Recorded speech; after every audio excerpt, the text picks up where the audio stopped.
Good morning students. आज हम लोग बालिका शिक्षा की समस्याएं पढ़ेंगे।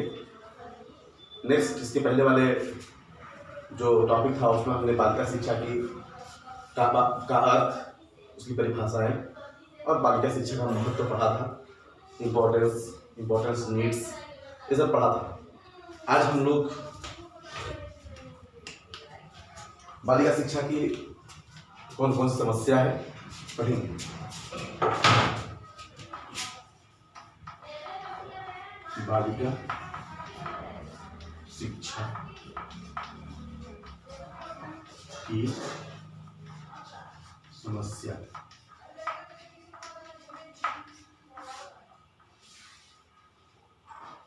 प्रॉब्लम ऑफ एजुकेशन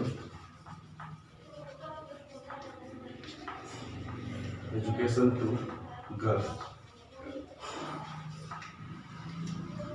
देखिए, इसके अंतर्गत हम देखते हैं कि बालिका शिक्षा का महत्व बहुत ज़्यादा है समाज में, मैं बताया था। लेकिन उसकी कुछ समस्याएं हैं आज भी जो समाज में है। जो सबसे बड़ी समस्या है वह रूढ़िवादिता। बालिका शिक्षा में जो रूढ़िवादिता है वह रूढ़िवादिता बहुत ज़्यादा देखने को मिलता है।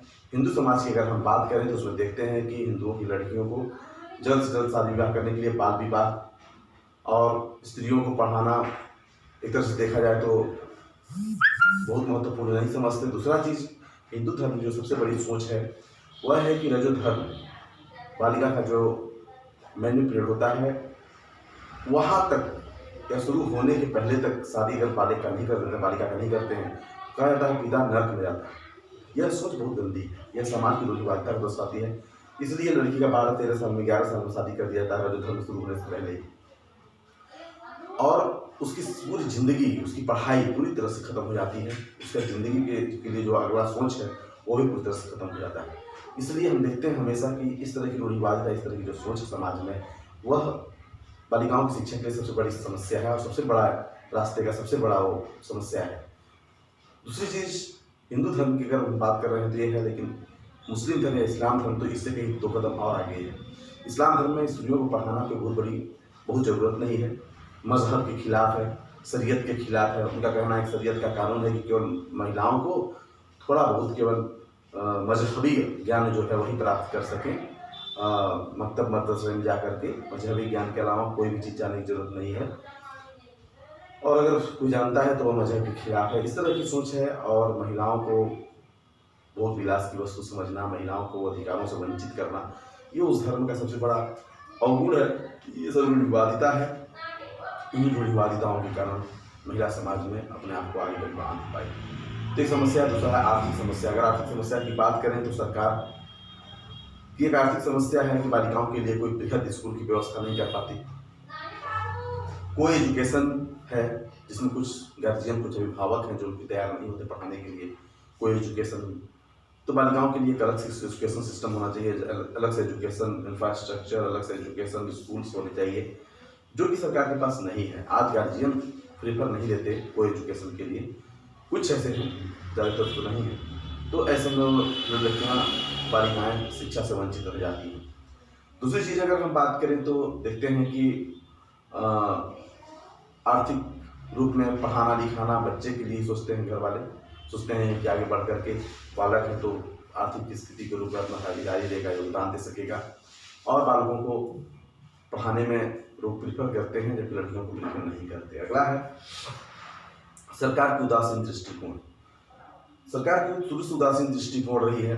सरकार के जो कर्मचारी हैं, अधिकारी हैं, ज़्यादातर वो पुरुष ही होते हैं, और उनको स्त्री शिक्षा, गर्ल्स एजुकेशन के बारे में ज़्यादा कुछ महत्व समझ में नहीं आता है, और इसके लिए उदासीनता बनी हुई है सरकार की। इसमें काफ़ी सुधार की जरूरत है। तो सरकार का उदासीन दृष्टिकोण है और इस तरह से है। इसके कारण बालिका विद्यालयों का भी अभाव है समाज में। बालिकाओं के विद्यालय का अभाव, बालिकाओं के लिए अलग से विद्यालय नहीं है, उनके लिए अलग से इंफ्रास्ट्रक्चर नहीं है, ये भी एक समस्या बनी हुई है समाज के लिए। और इसमें हम देखते हैं कि अनुचित दृष्टिकोण के कारण अध्यापिकाओं, जो बालिका विद्यालयों की अध्यापिकाएँ जो चाहिए होती है, उनकी भी कमी है। तो अध्यापिकाओं को की समस्या है। अगर हम शहर की बात करें, सिटी की बात करें तो मान लीजिए वहाँ पर तो ठीक ही है कंडीशन, उतनी खराब नहीं है, लेकिन ग्रामीण इलाके की बात करें तो महिला शिक्षिकाओं की बहुत कमी है। अतः पुरुष शिक्षक ज़्यादा हैं, महिला शिक्षिका कम है, जिसके कारण भी बहुत सारी समस्याएं होती हैं। और हम ये कह सकते हैं कि निजी जो स्कूल है उसमें तो थोड़ी सी व्यवस्था भी होती है, लेकिन जो सरकारी गवर्नमेंटेड स्कूल हैं उसमें इतनी समस्याएं बहुत बनी हुई हैं शुरू से। अपव्यय और अवरोधन की अगर हम बात करें तो अपव्यय और अवरोधन सबसे ज़्यादा गर्ल्स एजुकेशन में है, बालक एजुकेशन में भी है, लेकिन गर्ल्स एजुकेशन में ज़्यादा, वो भी ग्रामीण जो अंचल है वहाँ ज़्यादा है। अवरोधन का तात्पर्य होता है, मैंने बताया था आप लोगों को, अवरोधन उसको बोलते हैं कि बीच में एजुकेशन को छोड़ देना, ड्रॉप करना। मैं देखता हूँ कि बालिकाओं की शिक्षाओं को ज़्यादातर लोग सोचते हैं कि लिखना पढ़ना जान जाए, नौकरी तो करानी है नहीं, और ज़्यादा पढ़ के करेगी क्या, तो 6-7 तक पढ़ाते के छोड़ देते हैं अधिकांश तक। और उनको ये सोचा है कि उनको पढ़ाना ही नहीं है, उनको नौकरी कराना ही नहीं है। ये जो सोच है वो बहुत गंदी है, और इस तरह की सोच के कारण भी उनका अवरोधन होता है शिक्षिकाओं का। दोषपूर्ण प्रशासनिक, मैंने बता दिया, प्रशासन की जो निष्क्रमणता है जिसके कारण महिला शिक्षा आगे नहीं बढ़ पा रही है। दोषपूर्ण पाठ्यक्रम जो महिलाओं के लिए होना चाहिए, कुछ महिला और पुरुष के लिए पाठ्यक्रम एक साथ नहीं हो सकता, दोनों के लिए उनकी आवश्यकता के हिसाब से अलग अलग होना चाहिए। महिलाओं की कुछ एजुकेशन तो प्राथमिक स्तर, माध्यमिक स्तर पर रहते ही हैं, लेकिन उच्च स्तर पर जाते जाते बिल्कुल खत्म हो जाती है। जैसे प्राथमिक स्तर पर संगीत, गायन, वादन, नृत्य और हाउसिंग के बहुत सारे कार्य हैं, हाउस होल्डिंग के कार्य में इंटरेस्ट दिया जाता है, लगाया जाता है। लेकिन हम देखते हैं कि और क्षेत्रों में इनको उदासीनता बनी हुई रहती है और इनको महत्व नहीं दिया जाता है, और आगे शिक्षा में उनके लिए सिलेबस एक सा रहता है, पुरुष प्रधान सिलेबस हम कह सकते रहता है। ग्रामीण क्षेत्रों में पिछड़ने की समस्या है, ग्रामीण क्षेत्रों में पिछड़ेपन की समस्या है। लोगों की सोच है कि एजुकेशन नहीं देना है, ज़्यादा आर्थिक स्थिति में सहयोग लेना है लड़कियों से। ये सब सारी समस्याएं हैं जो कि बालिका शिक्षा की समस्याओं को बहुत ज़्यादा प्रभावित करती हैं। इन समस्याओं के समाधान की अगर हम बात करें तो देखते हैं कि रूढ़िवादिता की जो समस्या है उसकी समाधान हो सकती है। लोगों को जागरूक करके, लोगों को शिक्षा का महत्व बता करके, महिला के अंदर जागरूकता पैदा करके, सरकार का दृष्टिकोण है कि बदले लोगों की दृष्टिकोण को, जागरूकता फैलाए, महिला शिक्षा की बात बताए, महिलाओं की सफलता के बारे में लोगों को बताए। तो इस तरह से हम कह सकते हैं कि उसको सुधार किया जा सकता है। दूसरी आर्थिक समस्या जो बनी हुई है महिला एजुकेशन के लिए, उनके इंफ्रास्ट्रक्चर के लिए, विद्यालयों के स्थापना के लिए, तो उनको सरकार चाहे तो कर सकती है। सरकार को चाहिए कि इसमें ठोस कदम उठाए और बृहद रूप में, आर्थिक रूप में सहयोग करे और महिलाओं की शिक्षा को बढ़ाने का कार्य करे। और सरकार का उदासीन दृष्टिकोण जो है वो दृष्टिकोण ही बदलना जरूरी है।